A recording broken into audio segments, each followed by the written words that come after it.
मंडळी, केंद्र सरकारनं वंदे मातरम बाबत नवीन मार्गदर्शक तत्त्वे लागू केली आहेत।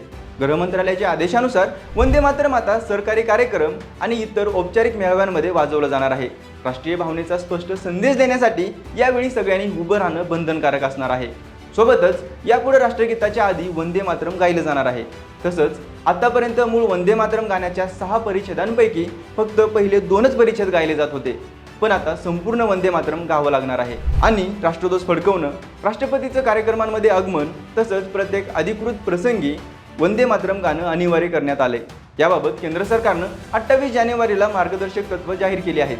त्या आदेशात सरकारनं असंही म्हटलं आहे की पद्म पुरस्कार सोहळ्यासारख्या नागरी पुरस्कार समारंभात किंवा राष्ट्रपती उपस्थित असलेल्या कोणत्याही कार्यक्रमात वंदे मातरम गायलं जाईल।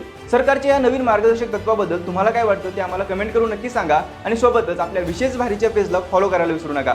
धन्यवाद।